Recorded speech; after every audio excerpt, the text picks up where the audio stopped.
Krishna. Okay. Hare Krishna. So we are reading Srimad Bhagavatam, second canto, 9th chapter, 39 shloka. Shukdev Goswami is reciting the shloka to Parikshit Maharaj. Antarhitendriyārthāya haraye vihitāñjaliḥ sarva-bhūtamayo viśvaṁ sasarjedaṁ pūrva-vat. Antarhita, antarhit ho jana, yani disappear. So, when Lord Vishnu appeared in front of Brahmājī, and he was pleased, and then Lord Vishnu gave blessing to Brahmājī, and Brahmājī got some darshan of Lord Vishnu and Vaikuntha Loka, and also Lord Vishnu blessed Brahmājī. After that, Lord Vishnu disappeared, antarhita. So, indriya-arthāya, unto the Supreme Personality of Godhead, the objective of all the senses. So, Krishna, Vishnu, who is the objective of all the senses, Rishikesha, he disappeared from the vision of Brahmājī. Haraye, vihitāñjaliḥ. So, then Brahmājī was folding his hands, paying respects. Sarva-bhūtamayo viśvam, sasarja idam saha pūrva-vat. So at that time, Brahmājī folded hands and he began the recreation of the universe. So here, on the disappearance of Supreme Personality of Godhead, Hari, who is the object of transcendental enjoyment for the senses of devotees, Brahma, with the folded hand, began to recreate the universe, full with living entities as it was previously. So Brahmājī got the darshan of Lord Vishnu. Lord Vishnu instructed Brahma, and then Brahmājī started doing his duty. Brahmāji's duty is to creation. So Brahmāji's creation is called as Visarga, and Lord Vishnu's creation is called as Sarga. So Lord Vishnu creates Brahmājī and all the basic elements which are required for the creation, 24 elements. And then Brahmājī, with the help of Lord Vishnu's direction and those primary elements which are created by Lord Vishnu, then Brahmājī creates the universe, which is called as Visarga. So Sarga and Visarga.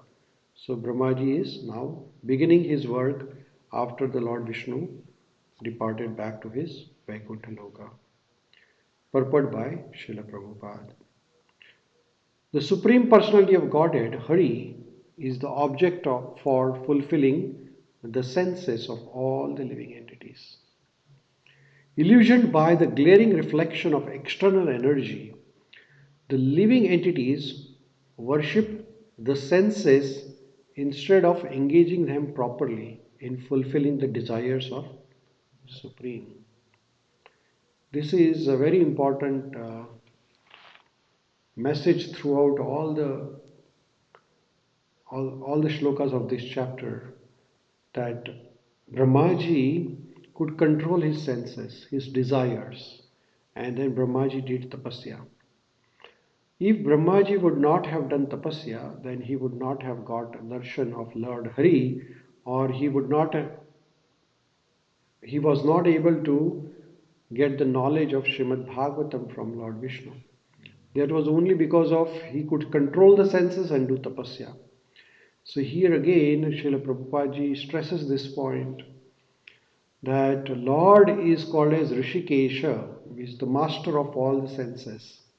And hence, all the senses should be employed in service of Lord Krishna.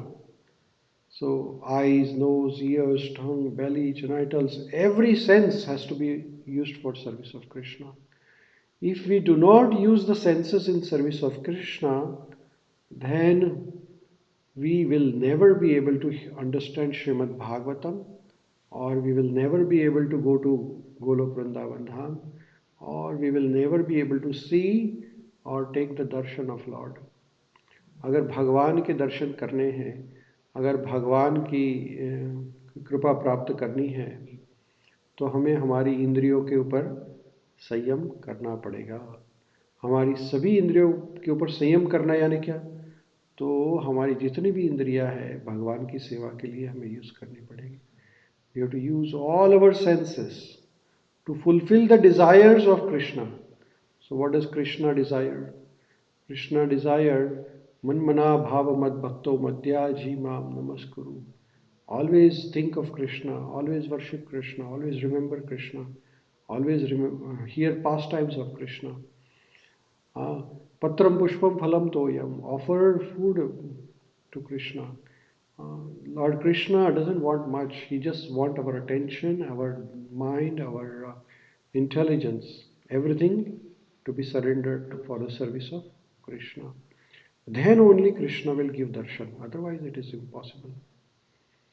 In the Hari Bhakti Subhodhaya, 13th chapter, 2nd shloka, there is the following verse.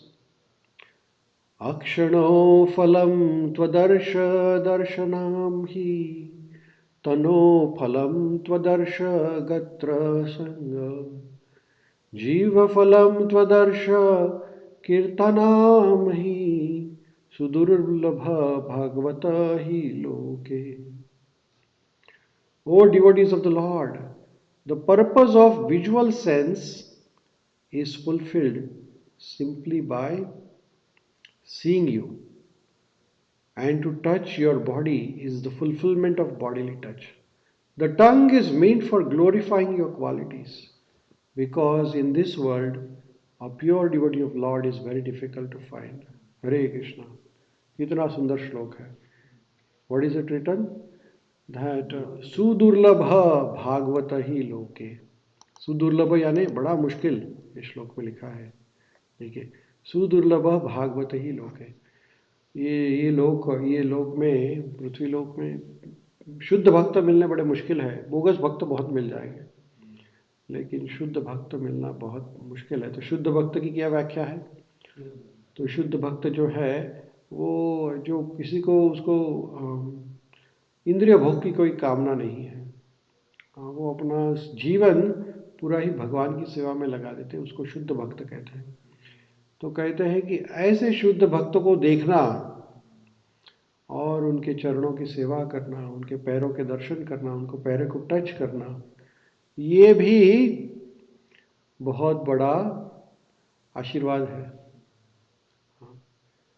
So the tongue is meant for glorifying your qualities. ऐसे भक्त, Lord Vishnu is such a pure devotee. We should use our tongue to glorify such devotees, because it is very difficult to find the pure devotees. We are so lucky to have Guru Maharaj, because there are very few. Nowadays you can count on their fingers the pure devotees left on the planet. Very few left. So it is very, very difficult. So whenever we get opportunity, we to take darshan, glorify, touch his lotus feet. Originally, the senses of the living entity were awarded for this purpose, namely to engage them in transcendental loving service of the Lord or that of his devotees. But the conditioned souls, illusioned by the material energy, became captivated by the sense enjoyment. So it is very nicely written by Srila Prabhupada that Lord gave these senses so that we can serve Krishna. But instead of serving Krishna, we started using these senses to gratify our own mental speculation. So illusioned by the material energy, we got illusioned, we were captivated. Captivated or illusioned means that we got confused or misguided, and we started using the senses for our own pleasure. We started using the tongue to eat the food for our own satisfaction instead of offering the food to Krishna, going to the hotel, restaurants, here, there. This is misuse of the senses. Therefore, the whole purpose of God consciousness is meant to rectify the conditional activities of the senses and to engage them, to re-engage them in the direct service of the Lord. So this whole bhakti process, Shravanam, Kirtanam, Vishnu, Archanam, Pada Sevanam, Atma Nivedanam, Sakhyam, Dasyam, this entire Navadha process is to engage these senses in the service of Krishna. Eyes in seeing Krishna, ears in hearing Krishna Katha, tongue in glorifying Krishna Katha, mouth to eat the Krishna Prasadam, legs to walk to temple, hands to serve Krishna.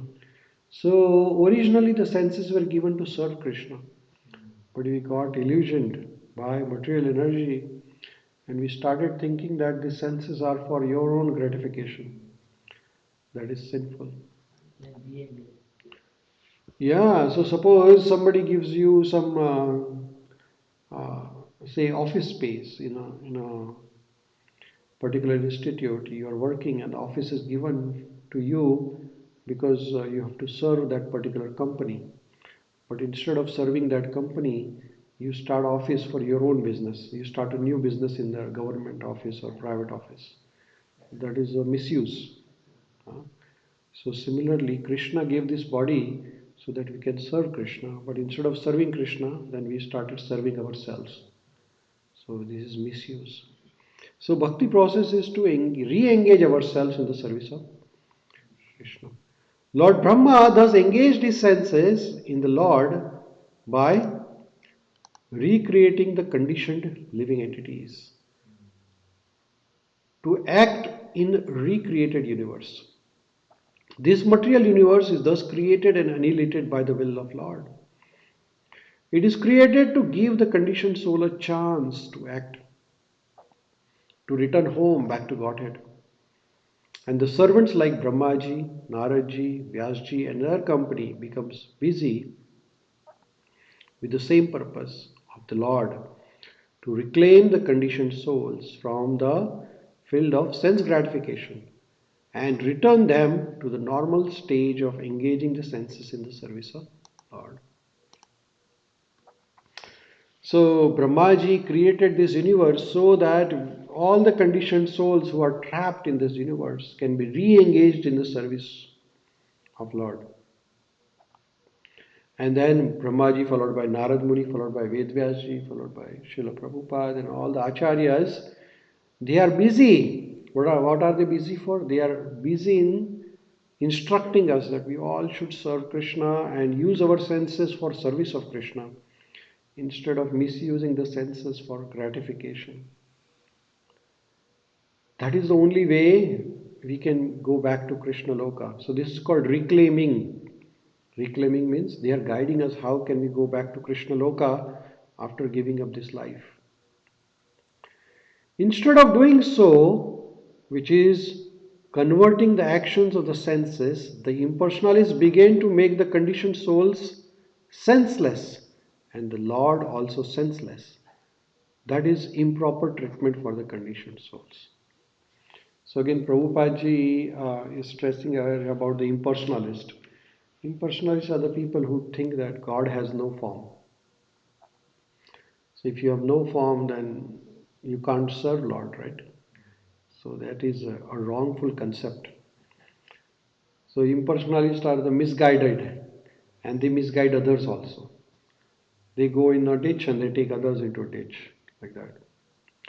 The disease condition of the senses may be treated by curing the defect, but not uprooting the senses altogether. So you say that the senses are engaged in the service of, not engaged in the service of Lord. So let's cut the hands and cut the ears. It is not that possible. You can't cut the ears, but use those ears in service of Krishna. When there is some disease in the eyes may be cured to see properly. Plucking the eyes is not a treatment. If the senses are not engaged in service of Krishna, does mean that you kill the senses? No. If the eyes are diseased, then you treat the disease, not like remove the eyes. Similarly, if the eyes are not able to engage in service of Krishna, then get to a doctor. like Srila Prabhupada, who will treat you and then help you to get engaged in service of Krishna. Similarly, the whole material disease is based on the process of sense gratification. And liberation from the disease condition is re-engagement of the senses to see the beauty of the Lord, hear His glories and act on His account. So the disease, actually all the diseases are based because we are sense gratifying, जब हम ज़्यादा खाते हैं तो हमें बीमारी होती है, जब हम ज़्यादा सोते हैं तो बीमारी होती है, या फिर नहीं सोते बिल्कुल तो भी बीमारी, खाना नहीं खाते हैं तो भी बीमारी होती है. सो हमारी जो बीमारियां हैं वो हमारे इंद्रिय भोग के कारण होती है, बहुत ज़्यादा या बहुत कम, ऐसा नहीं. तो भगवान क्या कहते हैं भगवद गीता में, युक्त आहार विहारस्य युक्त चेतस्य कर्मसु युक्त स्वप्न बोधस्य योगो भवति दुःखः. So if you have a balanced life, then you will not fall sick. But then Krishna is instructing, but nobody wants to listen. That is the problem. So instead of engaging these senses in gratifying yourself, use these senses in service of Krishna, then you will be healthy. That healthy condition is called as Krishna consciousness. Thus Brahmājī created the universal activities. Again. So thus ends the purport of the shloka. So the summary of the shloka is that Brahmājī controlled his senses and started creating this universe. And the purpose of creation of the universe is that we engage ourselves in service of Krishna. Grantaraj Srimad Bhagavtam ki jai, Srila Prabhupada ki jai, Nitai Gaura Premanande.